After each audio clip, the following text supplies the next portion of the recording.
Hey, welcome to a conversation with former Oregon Duck star and current Dodger minor leaguer Anson Aroz. Anson, how you doing? I'm doing well. Thanks for having me. Nice. Where are you at right now in the world? I'm currently in a beautiful hotel in Glendale, Arizona. Glendale, beautiful, beautiful Glendale. And what are you doing in Arizona right now in January? The Dodgers are bringing us out for a 2-week off-season training camp. So I'm out here training with a lot of the coaches, a lot of the fellow minor leaguers, even some of the big leaguers are around. A lot of focus on strength and conditioning, making sure we're in shape, prepping for spring training, as well as some skill development, making sure the swing's getting close to being dialed.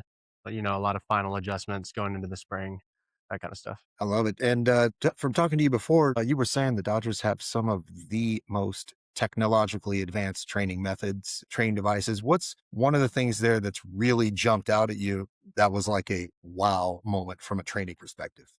Yeah. I mean, there's a reason that surveys are showing the Dodgers as the number one farm system, the number one organization for developing hitters. And they definitely invest into the right things. And with that, in my time, seeing some cool stuff just in our lab at our complex. We've got like a hitting lab with a couple of tunnels and all kinds of tech in it. The big one that we use frequently that I think is super cool is Kinetrax. It's a motion capture system that's kind of built into the architecture of the room. So we don't have to wear anything to be fully analyzed when we're hitting in the cage. You just step in and they tell you we're good to go with the system up and running. And every swing you take is fully measured from every angle of your body, the bat speed, how well you're rotating, the kind of force you're putting into the ground, direction of the foot. Like it's mind blowing. I could go on and on about it, but I don't even understand it as well as people do that actually run it. So it's pretty Sure. cool stuff.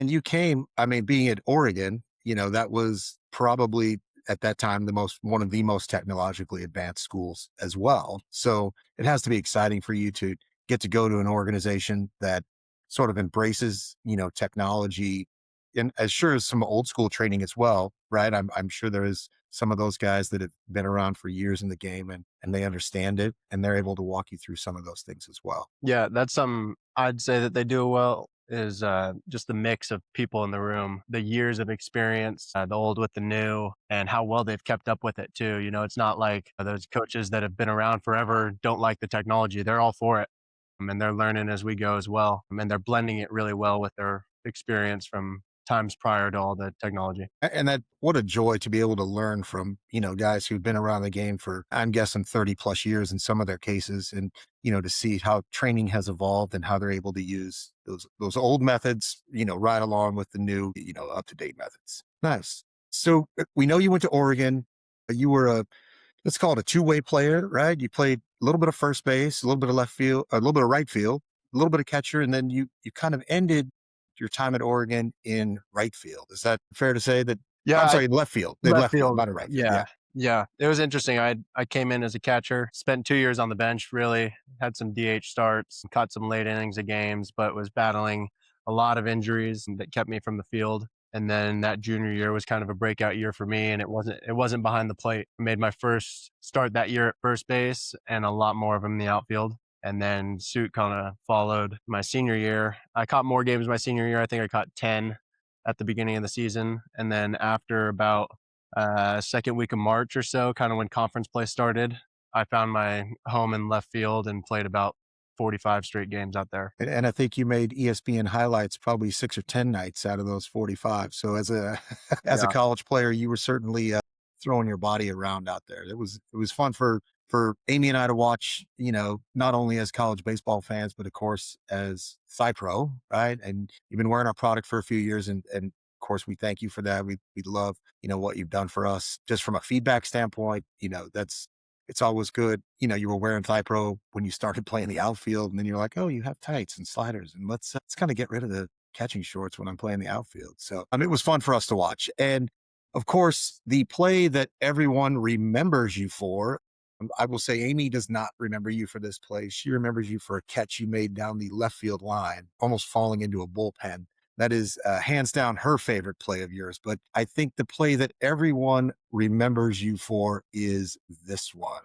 And let's go ahead and cue that up. Can you see that while I'm letting it Yeah. play? Yep. Okay. Looks good. Let's talk through this game right now. It's 6-4. You are down. This is game one of the regional, correct? Right. So it's Friday night. You got a packed house here. Your team is down two. Um, you're at third right now. What are your thoughts at this moment?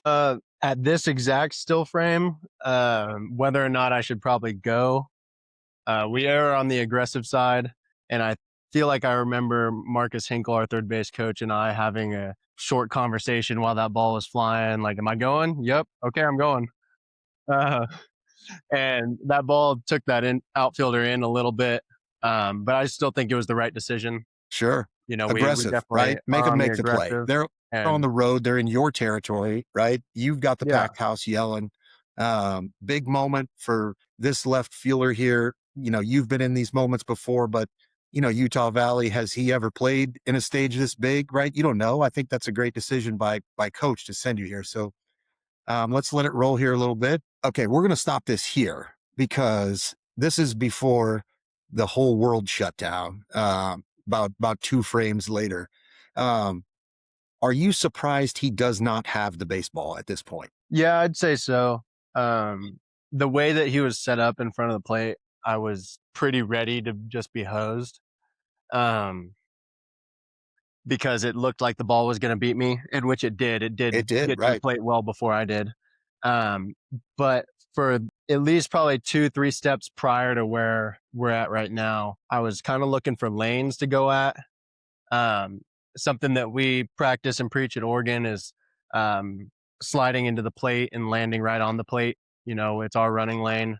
And while there is an intention of not being overly aggressive and forcing contact, we're not going to shy away and deter our own path and give a catcher a chance to make a delayed tag on us, and we haven't reached the plate yet. We're going to go in the shortest line from third base to home plate, and that's a straight line, which I'd say I did fairly well. I I think if didn't you have look much right of an here, yeah, yeah, that you can see like that I'm starting to slow down the strides, kind of looking for opportunities to get to that plate. yeah. And he is like at this point, obviously you see the baseball, right? In your mind, he's going to catch it. You got to be thinking, I'm hosed, right? Right. And then and I think we go back to it's a big stage, right? Everybody's left fielder's got to make a great throw, catcher has to make a great catch, right? And then apply a great tag. And all those things are, potentially happening for these guys for the first time. And I'm not diminishing them at all, but the Utah Valley is not a P4 conference school. And my guess is they're not playing in front of what, 12, 14,000 fans every night. Right. And with that, you could say that that's an opportunity just to take advantage of a run because they're not going to step up and make that play. Right. But the way they had been playing all night, these guys Mhm. were ready for that environment. 100%. And unbelievable respect to them for coming into Yep. this kind of environment and playing the game that they did and putting the pressure on us. And they have the lead at this point, right? Right. And they're playing like they have the lead, right? He didn't hit a cutoff man here. He went for it, right? Absolutely.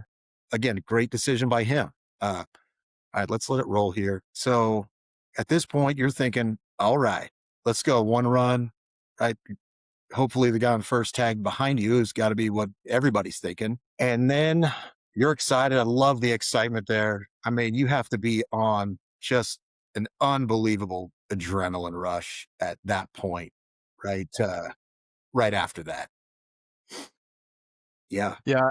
And I think that if you look back at any of the runs that I scored throughout the year, whether there's a play at the plate or I'm Yep.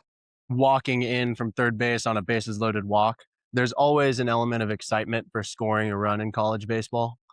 And I think that's part of the beauty of what college baseball is that every run is so important.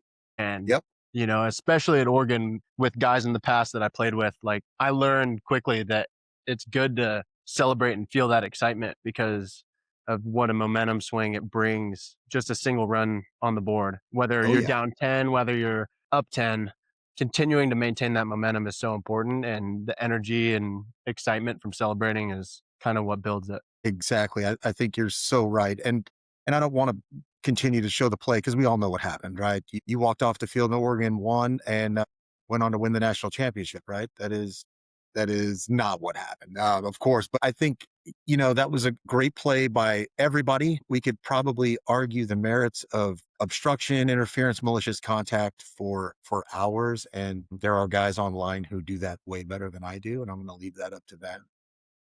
Yeah, But it just, I think, you know, that play was just an amazing play by everybody. I think you said it, you know, Utah Valley came to play, right? absolutely.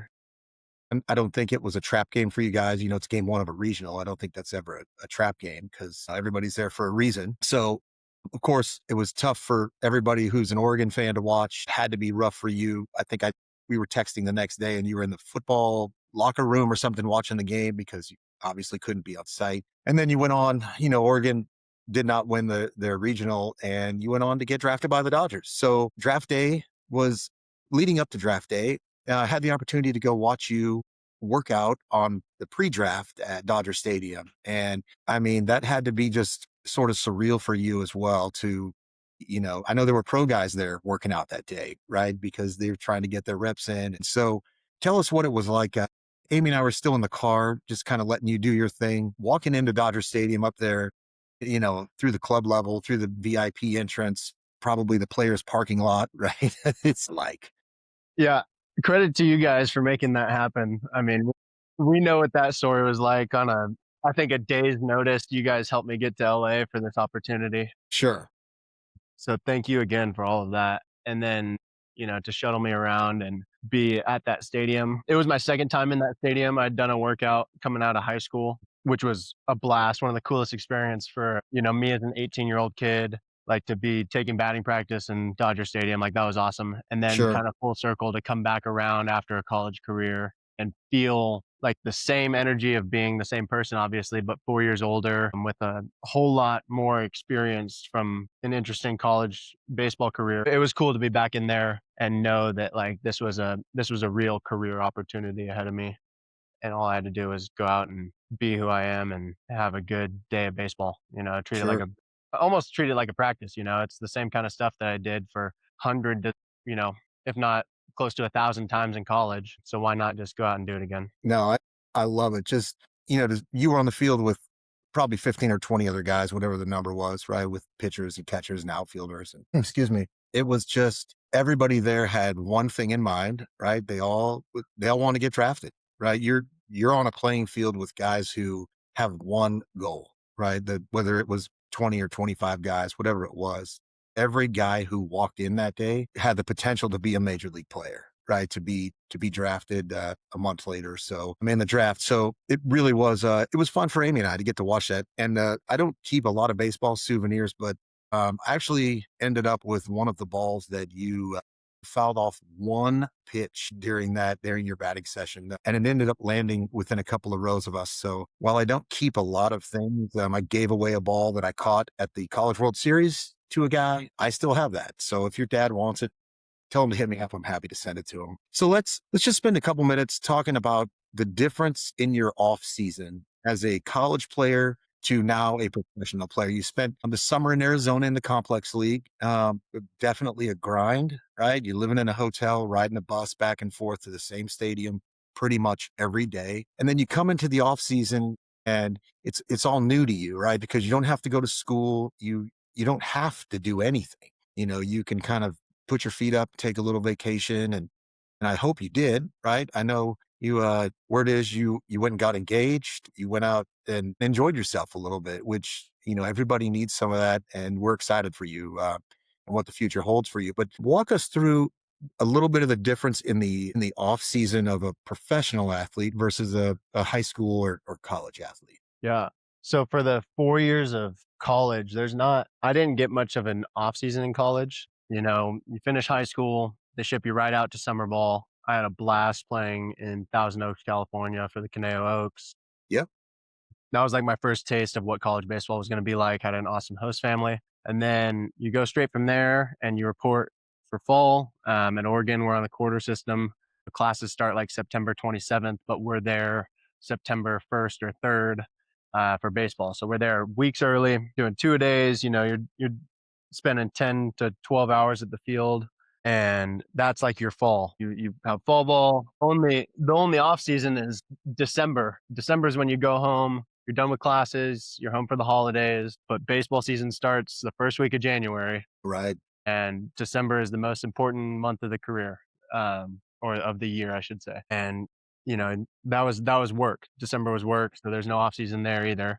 And then you play baseball from opening days right around Valentine's Day, February 14th, and the College World Series wraps up the last week of June, in which the teams that aren't fortunate enough to play in the College World Series, anybody that's healthy and needs more at bats goes out and plays summer ball again, and the cycle continues. Hmm. And if you're not playing summer ball, it's usually because you need to rehab, and that's how you're going to spend your off season is in the gym trying to get healthy again. So there is no off season in college baseball. That's the way it is. No, I think that's probably something a lot of guys don't understand, right? Yeah, It's a full-time job, right? absolutely. You've started your career, right? Whether you're going into business or finance or baseball, right? That once you hit the college campus, right, you're starting your career in baseball for you. And that is a grind, right, that you have to be willing to commit to. And clearly, the path that you're on shows that you were committed to that grind for 4 years at Oregon. And congrats to you for that and doing a great job. And so then you come into the off season as your first off season, really probably in 5 years as a pro now.